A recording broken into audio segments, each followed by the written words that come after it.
Hello everyone! I've got another story for you today, and this is another story.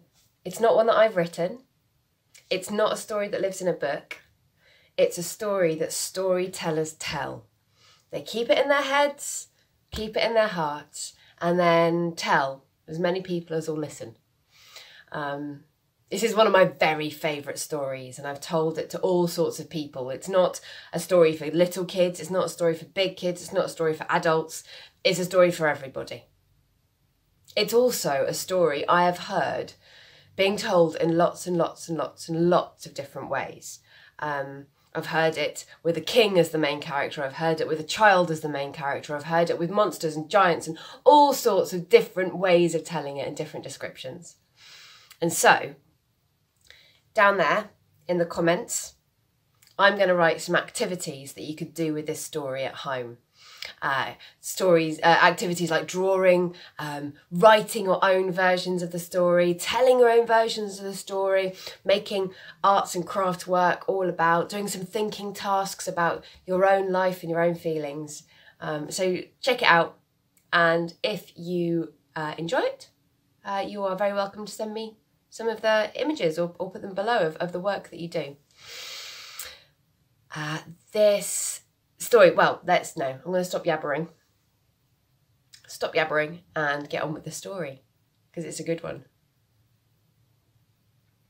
This story begins like this. There was once a city, and it was a beautiful city, and it was a joyful city, and it was the sort of place that everybody wanted to go to. They had the best markets, they had the best restaurants, but best of all the people were so happy and community-minded.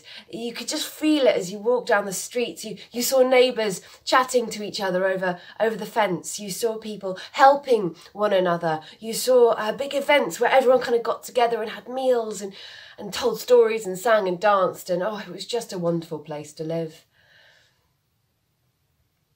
The city was surrounded by a very, very high wall. The wall was too high for anybody to think about climbing, and it was too thick to break through. There was only one way in and out from that city. And there was a huge, huge gate, but it was always open. It was always open to let in the flow of visitors and let out adventurers into the great wide world beyond. This city was a wonderful place to be. Until one day, a shadow fell over the city. A shadow fell over the city and blocked out the sun. And the world became dark, and the people became frightened. It seemed that overnight, people shut their doors, locked and bolted their houses. People stopped saying hello to each other in the street. People stopped waving and asking how each other's families were. People stopped having great celebrations in town. It was like everything stopped. The great gate was closed, and there were no visitors in or out of that place. But the weirdest thing about it was that nobody talked about what was happening. Nobody spoke to each other about what was going on. And there was one kid, or one little boy, who looked around at the adults and he said, what's happening? What's going on? We need to do something about it. We can't just lock ourselves away. We need to do something about it. We need to find out where this shadow had come from. But nobody listened to him, because he was just a kid. And the world became locked and barred and silent and fearful. One day, the boy decided that enough was enough. He waited in his bed until his father was snoring softly in the room next door. He crept out of bed. He pulled on his clothes as quietly as he could. He tiptoed down the stairs. And then he gradually unlocked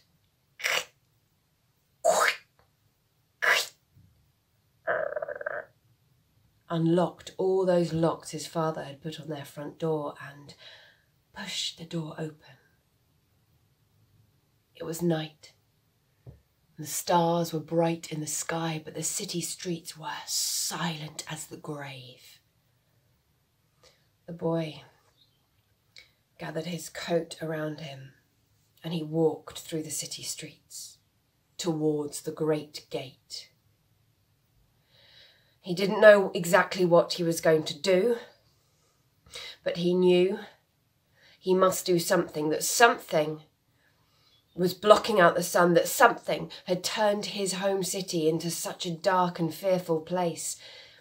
He knew that somebody had to face whatever was out there, and if nobody else was going to do it, then he would have to.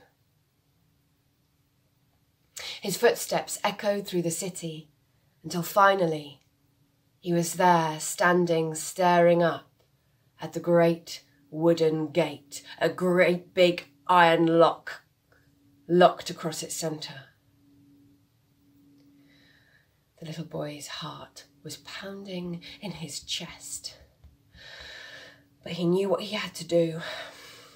He pushed the iron bar aside and he began to push the gates open. Now, I know that all of you out there know the sound that gates make when they open, so I'm hoping you will join in with me and make the sound. The boy pushed open the gates.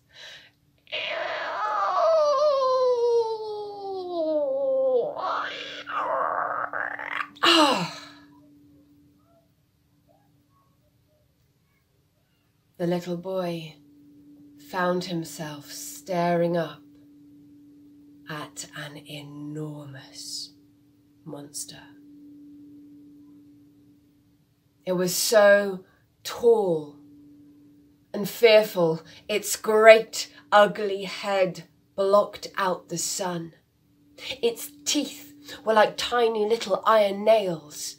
Its eyes were full of flame and fury, and its nails were sharp as daggers. It looked down at the boy with hatred and anger and fury. But the little boy, he gathered all of his courage.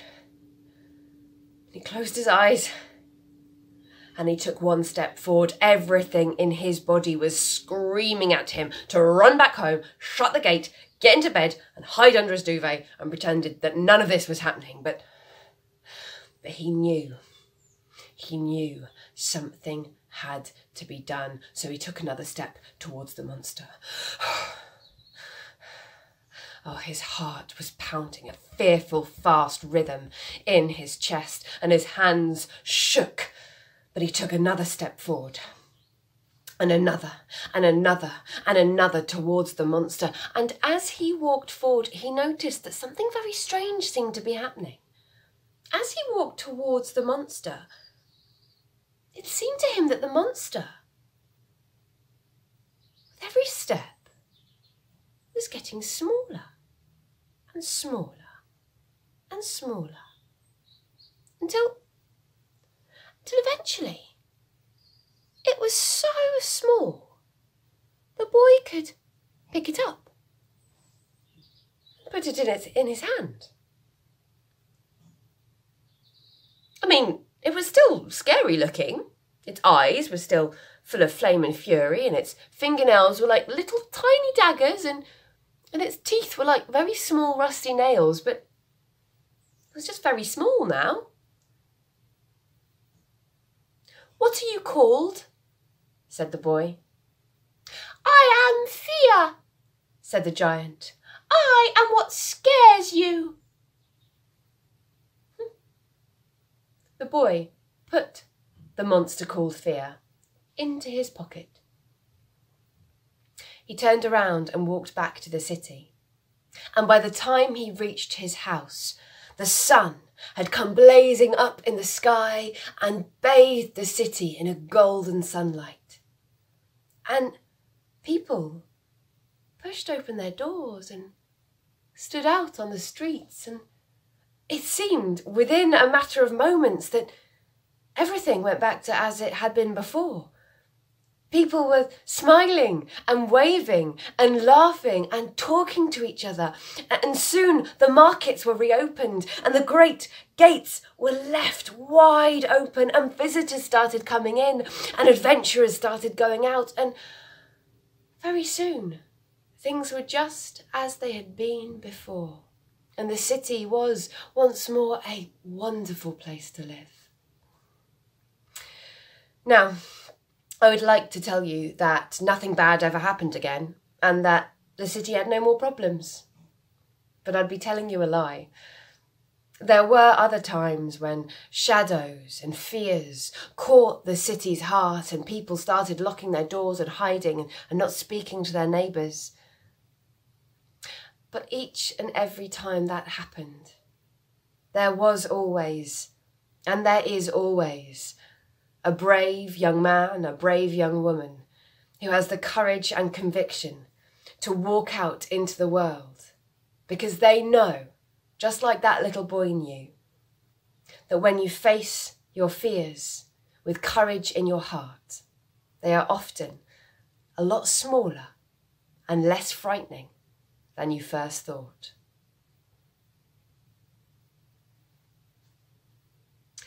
That's the end of my story for today. I love that story. I love imagining the different ways the monster or the giant could look. Sometimes he's a great shadowy figure. Sometimes he's a raving monster with purple hair and brown spikes coming out of his shoulders. He can look however your imagination allows him to. So I'm going to invite you now to have a look at the activities that I've put in the comments and maybe try some out for yourself. It would be lovely, lovely to see some of your work. Remember, this story doesn't belong to me and it doesn't belong to you. It belongs to all of us. And the more that you can explore the story and learn from it, the better. All right, my friends, take care of yourselves, take care of each other, and I'll see you soon. Bye-bye.